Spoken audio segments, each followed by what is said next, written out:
ఇప్పుడు అదే అంటున్నాను. ప్రధానంగా మేము పిలవడానికి రీజన్ కూడా అదే. జాతీయ భద్రత అనేది ఒక ఎవరికి తెలియని అంశం అయిపోయింది టెక్నాలజీ పెరిగిన తర్వాత. నిజానికి అంతకుముందు తెలిసేది. ఇప్పుడు ఇంత వ్యాస్ట్ నెట్వర్క్ ఉన్న తర్వాత కూడా ఏం జరుగుతుంది ఏంటో తెలియని పరిస్థితి ఉంది. సో భారత భద్రత పరిస్థితి ఏంటి? ఫస్ట్ మనం సేఫ్గా ఉన్నామా, భద్రంగా ఉన్నామా? ప్రస్తుత విదేశాంగ విధానం పైన కొంతమంది విమర్శలు కూడా చేస్తున్న నేపథ్యంలో వాట్ ఈజ్ యువర్ అబ్జర్వేషన్? వైనర్ గారు, మీ ఈహా టీవీ ద్వారా నేను మన తెలుగు ప్రేక్షకులకు ఒక మాట చెప్పాలి సార్. ముఖ్యంగా నేను మిమ్మల్ని అభినందిస్తున్నాను మనస్ఫూర్తిగా. ఎందుకంటే చదువుకుందాం అనే కాంక్షతో పాటు దేశ భద్రత, దేశ రక్షణకు సంబంధించిన ప్రోగ్రామ్స్ చేయాలనే మీ తలంపు ఉంది చూడండి. ఆ తలంపు మీరు మాతృభూమికి, అమ్మకి మాతృభూమికి సేవ చేస్తున్నట్టుగా నేను భావిస్తాను సార్. మీ తలంపు చాలా మంచి తలంపు సార్. ఎందుకంటే దేశ భద్రత గురించి మాట్లాడేవాళ్ళు కరువు అయ్యారు. తెలియదు ఎవరికో పట్టణాంశంగా అయిపోయింది. అది మనకెందుకులే, అక్కడెక్కడో యుద్ధం జరిగితే మనకేం వచ్చింది, అది తెలియనితనమా, అమాయకత్వమా, లేకపోతే మనకెందుకులే, మనకి దీంట్లో ఏముందిలే అనే ఒక ధోరణి నాకు తెలియదు. కానీ ప్రపంచం ఈ రోజున అలా లేదు వైఎన్ఆర్ గారు.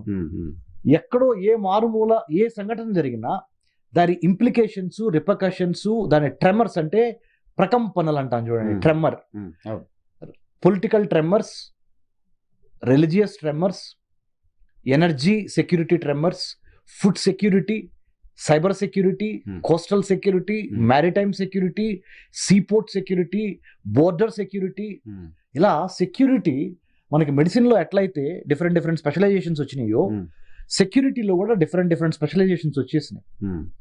ముఖ్యంగా మీరు అడిగిన ప్రశ్న భారతదేశానికి సంబంధించి భౌగోళికంగా వైఎన్ఆర్ గారు, మన ఇంటి వైశాల్యం చుట్టుకొలత ఎంత ఉందో మనకు బాగా తెలుసు. అరే ఎన్ని గజాల భూమి ఉందిరా అంటే ఇన్ని గజాలు ఇల్లు కట్టానని చెప్తారు. మీకు ఎన్ని ఎకరాల పొలం ఉందంటే ఇన్ని ఎకరాలు మాకు పొలం ఉందని చెప్తారు చాలా గర్వంగా. మరి భారతదేశానికి ఎన్ని వేల కిలోమీటర్ల బోర్డర్లు ఉన్నాయి? ఏది భూసరిహద్దు?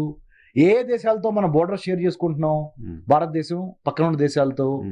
మరి మనకి 9 కోస్తా రాష్ట్రాలు ఉన్నాయి. కోస్తా రాష్ట్రాలని కలుపుతా నెక్లెస్ 11,098 కిలోమీటర్ల సువిశాల సముద్ర తీర ప్రాంతం ఉంది భారతదేశానికి. Let me put it in English for the viewers sake. We have 11,098 kilometers of coast line covering 9 coastal districts, 9 coastal states. Gujarat, Maharashtra, Goa, మరి గోవా తర్వాత కర్ణాటక తర్వాత Kerala, Tamil Nadu, Andhra, Orissa, West Bengal. Plus we have 4 union territories. Andaman and Nicobar island, Lakshadweep, Daman Diu, Puducherry.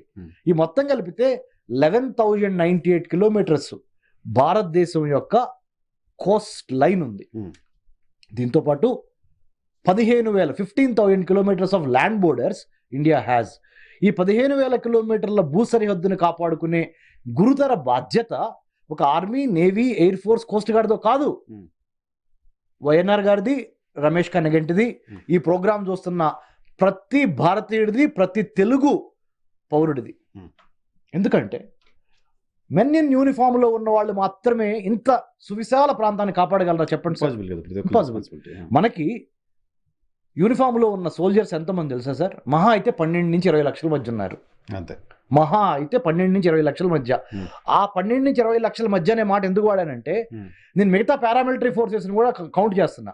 CISF, CRPF, ITBP, Assam rifles, BSF, Sashastra Seema Bal, SSB, వీటితో పాటు regular army, navy, air force, coast guard కలిపితే ఒక 20 లక్షల మంది ఉన్నారు అనుకోండి. 140 కోట్ల మంది భారతీయుల్ని ఒక 20 లక్షల మంది కాపాడగలరా? ప్రస్తుతానికి దేవుడి దయ వల్ల ఈ 20 లక్షల మంది సైన్యం మూలాన, వాళ్ళ యొక్క బ్రేవరీ, సాహసం మూలాన మనం సేఫ్గా ఉన్నాం. కానీ ఇక రాబోతున్న రోజుల్లో ఆ సేఫ్టీ, సెక్యూరిటీ లేదు. ఇది నేను సెన్సేషన్ కోసం చెప్పట్లా.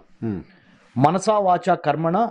నేను doctorate in American studies, post doctorate in security studies in Israel, Stanford university America, university of Maryland security studies ఇక్కడ చదువుకొని వచ్చి ఢిల్లీ జేఎన్యూలో తెనాల నుంచి స్టార్ట్ అయ్యి ఈ ప్రయాణంలో నేను అన్ని ఫీల్డ్ లెవెల్ ఎక్స్పీరియన్సెస్ గెయిన్ చేసి మా గురువు గారు అజిత్ దోవల్ గారి కింద పనిచేసి ఆ అనుభవంతో చెప్తున్నా.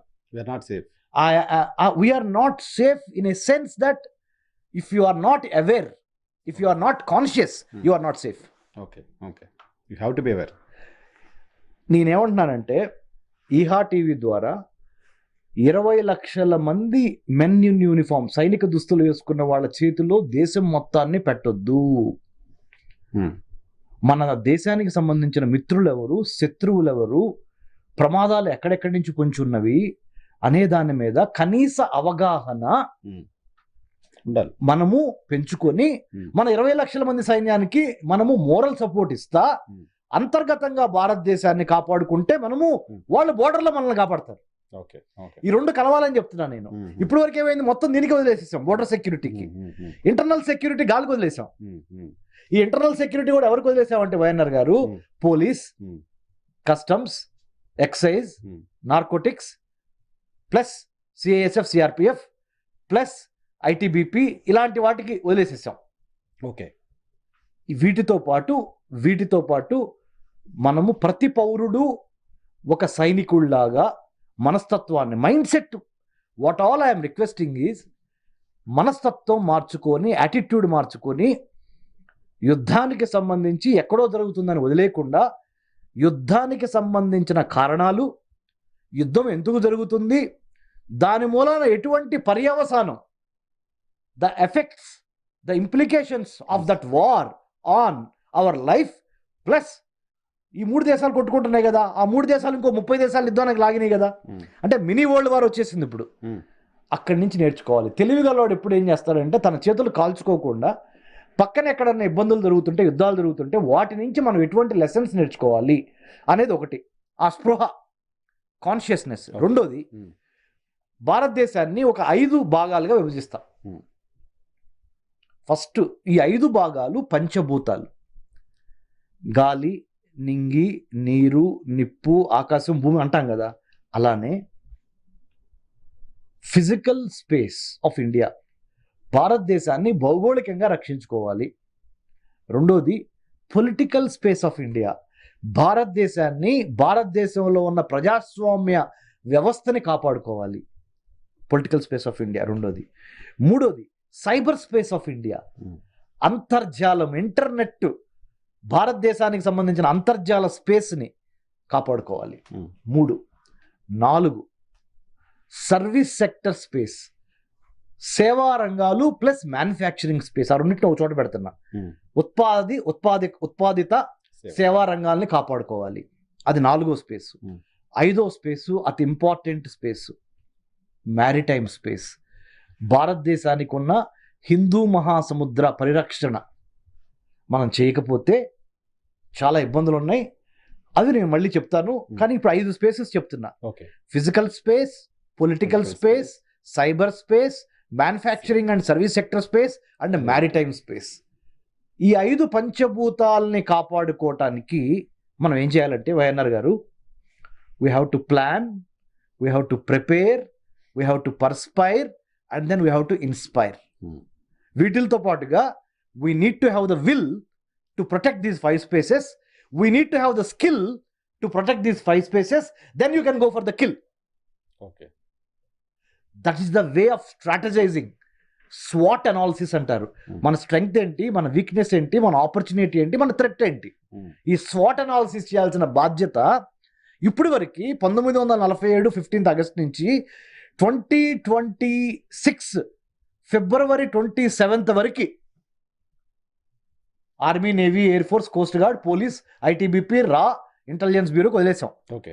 ఇప్పుడు నుంచి 28th ఫిబ్రవరి 2026 నుంచి ఇవాళ నేను మీతో ఇంటర్వ్యూ మనం మాట్లాడుకుంటున్న ఈ సమయంలో, ఈ రోజున మార్చ్ 20, 2026 హైదరాబాద్ మహానగరంలో మనం కూర్చొని ఈహా స్టూడియోలో మాట్లాడుతున్న ఈ నేపథ్యంలో దయచేసి మనం తీసుకోవాల్సిన మైండ్ షిఫ్ట్ ఏంటంటే, మైండ్ సెట్ చేంజ్ ఏంటంటే, don't leave security to only security forces.